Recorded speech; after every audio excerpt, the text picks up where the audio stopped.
going on, everybody out there? This is Popular Stranger, and we are back at you again today with another Madden 23 Ultimate Team video. In today's video, we're going to be going over the best Day 1 Core Elite wide receivers for you guys to add to your MUT 23 squad. Now, if you guys enjoyed this video, if you like it, if it helps you out, make sure you go ahead and click that thumbs up button. Shows a lot of support on the channel, helps the videos get noticed. Also, if you're brand new here because you were searching on YouTube for MUT 23 information, or maybe the video is recommended to you, stay a while. Click that subscribe button, turn that notification bell on as well so you guys are alerted when we drop additional videos. Let's get on into it. So a couple things to notate here before we get into the information. We are using the ratings, the attributes from regs. So we're kind of using this to project who's going to have good MUT cards, what the attributes could look like on those cards. So things could change. I could be wrong, but this is a pretty good measuring stick of what we can expect in MUT. Also, there is a playlist down below in the comment section as a pinned comment. We did halfbacks a couple days ago. We're going to continue to drop these videos at the important positions. If you guys want to check another video on another position, check out that playlist.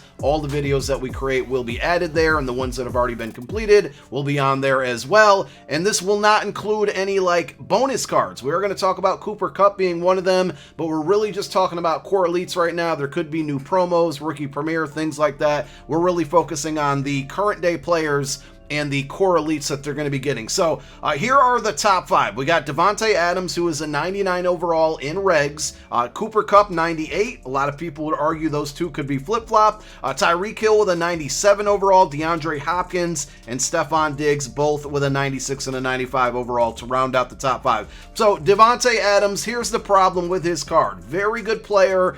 Always gets shafted when it comes to his speed, and that's usually kind of why people don't tend to use his cards in MUT. If you look back at his core elite card from MUT 22, it was an 88 overall, and that's pretty much what I expect to happen with his MUT 23 core elite. He started out with 84 speed, which is really slow. Now with the pre-order items like Barry Sanders, and we've seen some other cards at the wide receiver position, the top speed, the max speed that we've seen is 86. So 84 for Devonte, if we're capped at 86, actually isn't bad.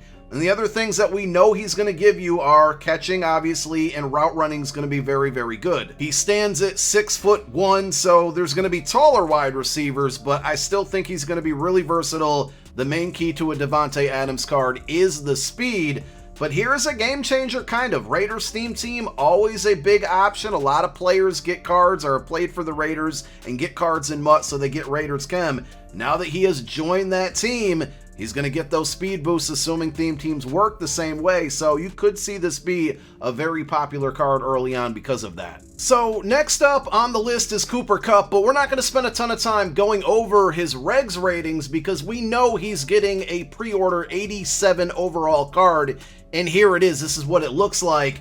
84 speed. The route running is great. Catch and traffic, very good. Everybody's going to look at the speed and kind of feel disgusted about it. But I think the big key here is that this special card comes with pre-equipped route technician, or slot apprentice, my apologies, slot apprentice, which is going to give him additional hot routes when lined up in the slot. And if you've played Madden since abilities were added, that's been something that has been very glitchy early on in the game. So despite him having that 84 speed, I still think he's going to be a very usable card as far as his core elite goes. I really don't know. I mean, it's probably going to be a lesser version of this card, but at the same time could be similar because they are one overall different between Devonte and Cooper Kupp. So if Devonte's core elite's an 88 overall, Cooper Kupp's core elite could be an 87. I'm thinking they might bump him down to an 86. I don't think they'll make his core elite and this pre-order bonus card the same, because then that's going to be just going to be a bad look in general. Now on to Tyreek Hill. I've mentioned it in the running back video. I'm going to mention it several times in this video. We've seen every item released so far has had a cap of 86 speed. There is no way in the world that this game would launch with a core elite Tyreek Hill having 86 speed. So I think he breaks the barrier, but I also think he should kind of be by himself in this as one of the faster cards at launch in the game. So This one's going to be expensive. If it's 87, 88, 89 speed, do we see it get into 90 speed? At the end of the day, that's really what's in most important. Now, on his regs card, his catch rating is 88. Short route running is going to be sitting at 93, which isn't too important for him. It's the deep and the medium route running, especially when abilities come into play. Deep route running for the regs ratings here is 96. Mid route running at 93. But it's all about the speed with him. He's, 5'11" or 5'10", I believe. If he has higher speed, the faster he is, the more expensive the card's going to be pretty much. I think with DeAndre Hopkins' core elite card, it's going to be extremely similar to Devonte Adams when you compare those two as far as the regs ratings go. Pretty similar, solid route runners, good height, not extremely fast, but fast enough, and good catching. He's going to be less expensive than Devonte, but I think with the speed alone, you're not really going to want to have this card early on in the year. He's just not going to separate himself enough. Now, Stefan Diggs, on the other hand, a little bit more faster, but also gives you the good catch and the good route running. Will likely have that route runner archetype, which is going to be similar to Cooper Kupp, where he's going to get some of those better abilities early on in the year. So I think Stefan Diggs is one to keep an eye on that could be good. He has good height, over 6 foot even.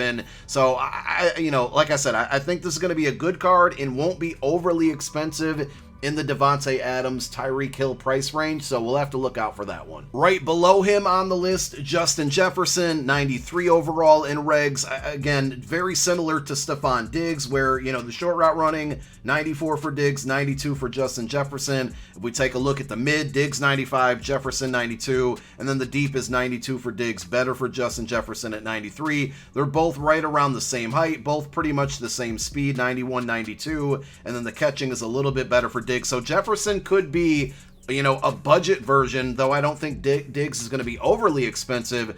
Jefferson could be a budget version of the Stefan Diggs when it comes to the core elite cards. Let's sort these players by speed now and see if there's anybody worth looking into picking up. So we already know Tyreek Hill, 99 speed. Jameson Williams, the Lions rookie wide receiver, very interesting at 98 speed. Now, we already saw a handful of rookie premier wide receivers.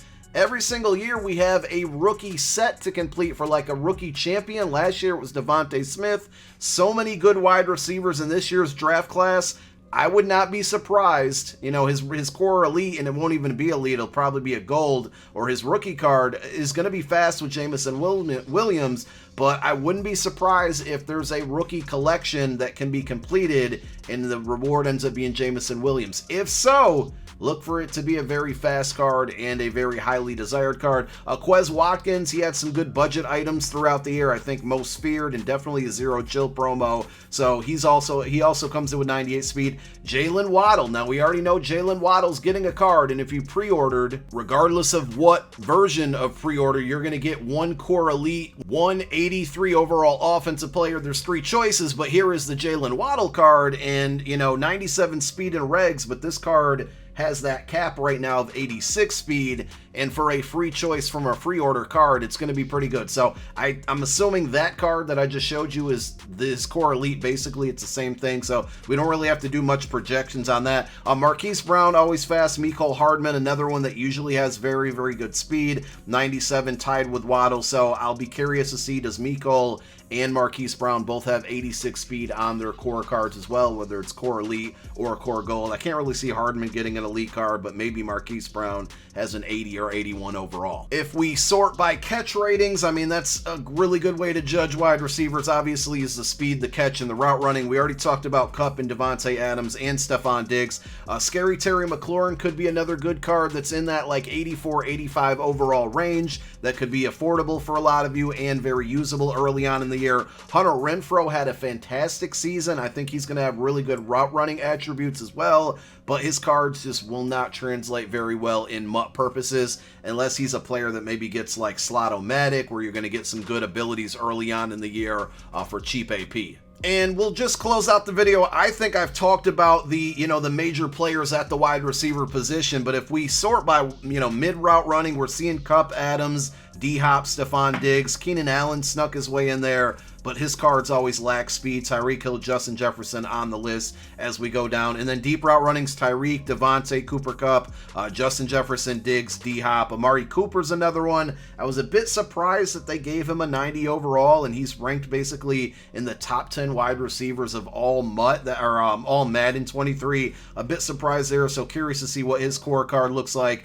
And then Brandon Cooks is another one. Kelvin Ridley, I don't think we'll see him in MUT 23 at all because of his suspension. But Brandon Cooks played for a lot of teams, so theme team purposes could be helpful. And then we have the rookie, or last year rookie, and now a sophomore, Jamar Chase. A lot of people feel that he got shafted when it came to his ratings, his attributes for regs in Madden 23. So can't wait to see what his MUT card looks like. I could see him being part of an early promo as well.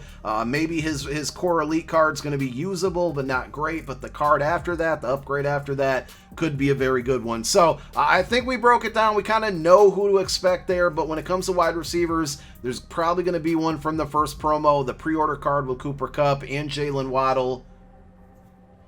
And I'm sure the first Legends weekend, we're going to see a wide receiver in there, or if we get some LTDs early on. So we'll have more when we get the attributes on the cards at this position, but some good names to look forward to picking up for your MUT 23 squad. Let me know who you're going to be grabbing on the first week of MUT down below in the comment section. My name is Popular Stranger. I'm out. Peace.